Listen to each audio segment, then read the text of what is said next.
Well, hello everybody. I'm done with my 2 days at the Tap N.Y Beer Festival. As you can see, we still got the mountain right behind us.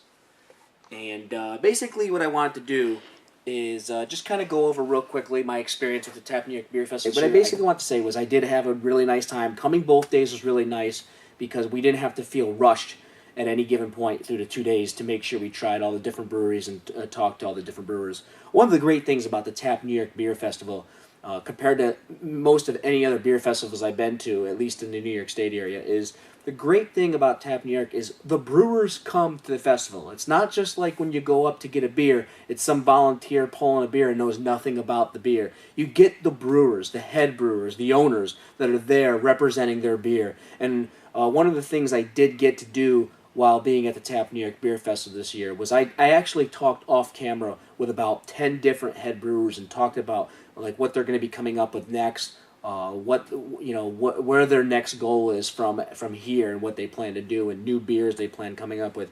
Some of the examples that I can think of is I spoke to the head brewer at Three Heads Brewery, and I believe he talked about making an IPA using a Belgian yeast strain. He also talked about making in the fall a beer made with maple syrup in it.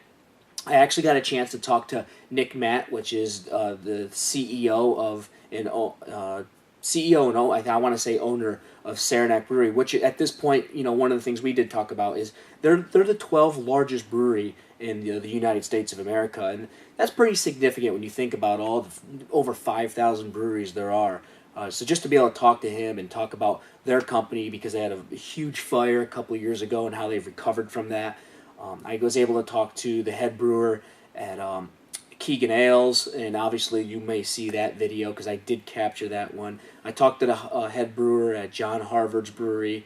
I've talked to, just trying to think off the top of my head, what other brewers. I talked to the head brewer at Great South Bay, which ended up being the best beer I had this year. So really, it was just a great time, and I was just really happy to go both days to get that opportunity. And real quickly, what I wanted to do was just kind of go over each of the different beers that I had, what I thought of them. And basically, there's like over 35 brewers, and I was able to try at least one, and in some cases more than one beer from every brewer that showed up, with the exception of the Gilded Otter. What happened was they were there the first day, and I figured I'd wait to today to try their beer, and then they weren't there today. And I guess there was one short period where they were there, but it wasn't when we were around them. So I'm just going to talk about the beers that really stood out, the ones that I really remember saying, wow, this was great, or wow, this wasn't so great. And real quickly, as far as the ones that I wasn't huge fans of, Horsehead Brewing had a pumpkin ale. I was not a big fan of that one.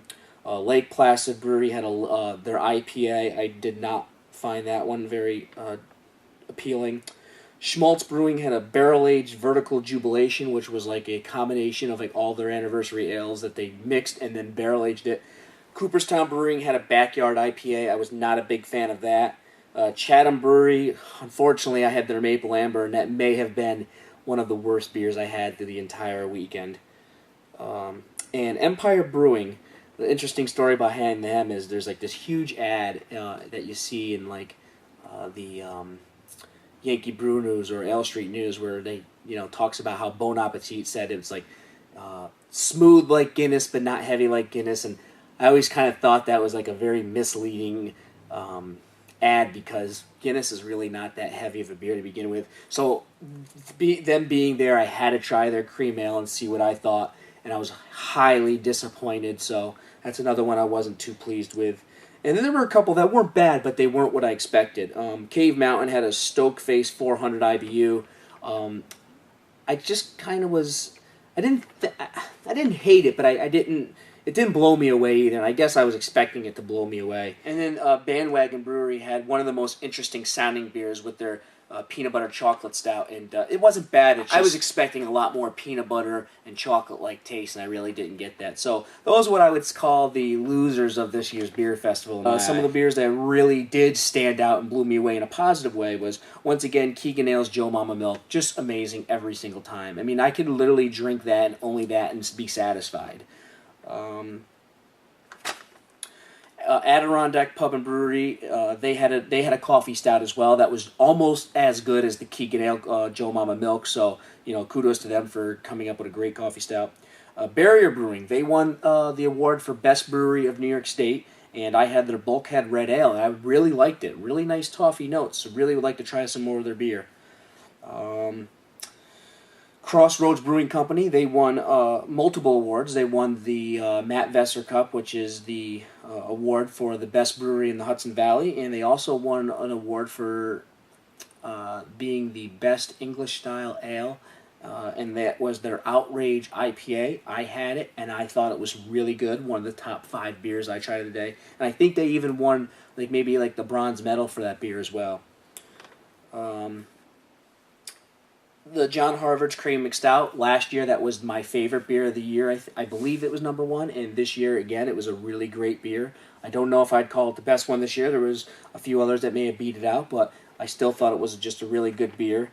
And last but not least, the beer that I thought was the best beer I tried by Great South Bay Brewery, and that was the Marauder Bourbon Barrel Aged Scottish Ale. Really, really, really nice beer. A couple others. They weren't the greatest beers, but they were really good. I just want to make notes of it because they did stand out to a degree. And that was cider. They had a raspberry cider, and I'm not a fan of ciders, and that one was pretty good. That's something I could see myself if I was at a wedding and I don't like champagne, I wanted something different to toast with.